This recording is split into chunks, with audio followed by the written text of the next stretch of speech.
South Korean authorities have launched a comprehensive inspection of the country's entire Boeing 737-800 fleet following the nation's worst ever aviation disaster. Yesterday's Jeju Air crash killed 179 people on board. Only 2 crew members survived.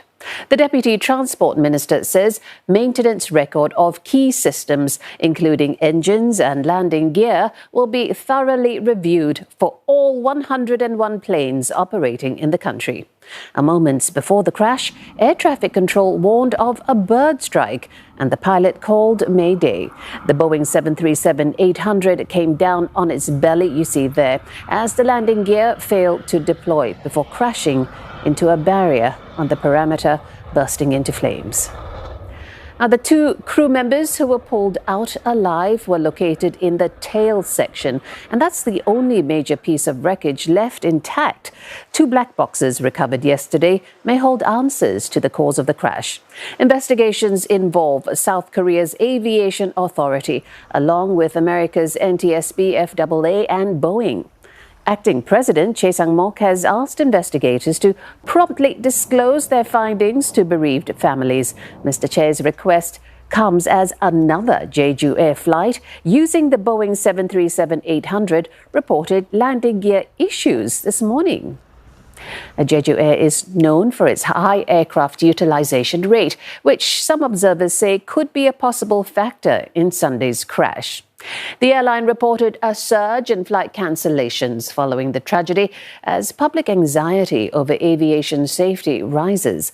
39 of the 41 aircraft in Jeju Air's fleet are of the Boeing 737-800 model. Now, major travel agencies were also reporting mass cancellations. 국정 여행을 가려고 공항을 찾았고요. 어제 그런 큰 사고가 있어가지고 걱정을 많이 했지만 항공사하고 그래서 기종을 저희가 좀 걱정이 돼서 확인을 했는데 달라가지고 조금은 좀 덜 불편한 마음으로 여행을 가게 됐습니다. Political leaders and members of the public have been paying their respects at a memorial held for the victims of the plane crash in Muan. Acting President Choi Sang-mok visited the memorial just 3 days after he assumed the role. The acting president has highlighted the utmost importance of identifying victims and supporting their families, as well as treating the 2 survivors. 정부는 제주항공 여객기 사고 중앙재난안전대책본부를 중심으로 모든 부처와 지자체 그리고 유관기관이 함께 가용장원을 총동원하여 피해 수습과 지원을 위해 총력을 다하고 있습니다. The tragedy has led to a rare cross-party appearance at a time of deep political division in the country. Opposition Democratic Party leader Lee Jae-myung and interim leader of the ruling People Power Party, Kwon Young-suk, could be seen paying their respects and consoling grieving families at the airport. And members of the public are in mourning as well, visiting the makeshift memorial set up in Muan for the victims. Many bereaved families are camping out at the airport for a second night. They are growing desperate for answers over the cause of the crash, hoping for prompt identification of their loved ones' remains. We have more now from Lim Yun Suk joining us live from that temporary memorial altar set up for the victims in Muan. Yun Suk, we heard then the story, authorities under pressure to identify and return the bodies of the victims to their families.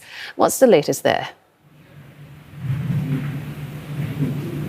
Well, yes, for the bereaved family members, it's really just a waiting game. I mean, they're just waiting to hear more answers as to why this plane crashed and, killing their loved ones, but also waiting to identify the bodies of their loved ones. And so at the airport terminal earlier, I was there and they were just waiting around. And every time there was an official with a little bit of more information, they would get up, try to listen, and get as much information as they can.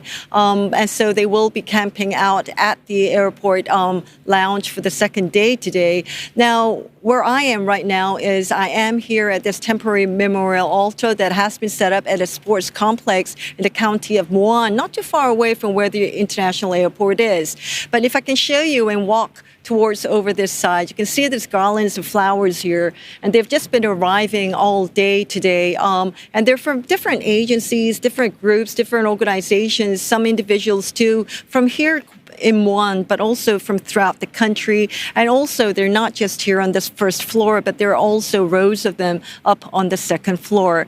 And if I can walk and show you on this side where this memorial altar has been set up, and on top of that is, in Korean writings, it says a temporary memorial altar for the victims of the Jeju Air. And as you can see, there are people who have been walking in, paying their respects all day since this has been installed from this morning. But as you can see, it is quite empty here, and it has been like that in a way throughout the day as family members are asking that this memorial altar not be set up here, but at the airport lounge, saying that they have no time to come here, and they really needed more time to be near where this plane crashed because they still don't have all the facts regarding the crash. And apparently the authorities are looking into this, not getting rid of this one, but also maybe perhaps setting up another one at the airport. And also there are several memorial altars that have been set up in various cities around here in the southern Jeolla province. Now, although all the bodies have been found by the authorities, they are still trying to identify many of them, and there are some bodies that have yet to be identified. But also the problem is, even if they have identified them, many of the family members have not been able to get their bodies of their loved ones because the authorities have not handed them over, and only a handful of them have received the bodies of their loved ones from the authorities. And apparently that's because the bodies, when the plane went up in flames, the bodies were also scattered everywhere. And so authorities are trying to find them, trying to piece them together, saying that they want to hand them in one piece to the family members, and thus there is delay. But earlier, as you said, there have been government officials, politicians, and even the acting president, Choi Sang-mok, who have come to this altar to pay their respects. Yun Suk, even as all that happens, investigations are continuing. What can you tell us on that front? Well, yes, the investigation seems to be taking a lot of time. And, for the family members, it's really that waiting. And they're just saying it's just taking too little time. And what they're saying is that they want answers, and many of them don't have the answers that they want. Now, right now, 2 black boxes have been recovered from the airplane, but apparently one of them has been partially damaged, which could further delay this analysis to determine the cause of the plane crash. But South Korea is also, as you said, working with the NTSB and also the Boeing officials to look into and investigate this. But from what we've gathered so far from government officials and experts, the bird strike could be a cause of this crash, but there might be other reasons, and one of them is this concrete wall which Jeju Air plane slammed into before bursting into flames on Sunday, and it has come up during briefings here too. Now, this concrete mold, which is about 2 meters in height, was covered with dirt pile, and there's this localizer, and together with that localizer, it's about 4 meters high, and apparently, it was built at the airport when they were replacing the localizer last year to even out the grounds.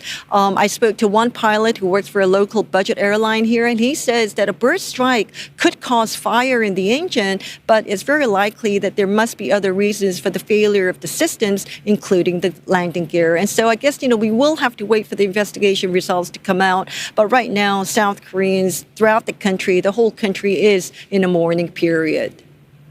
Yun Suk, we will check back in with you. Thank you so much, Lim Yun Suk, reporting from Muan, South Korea.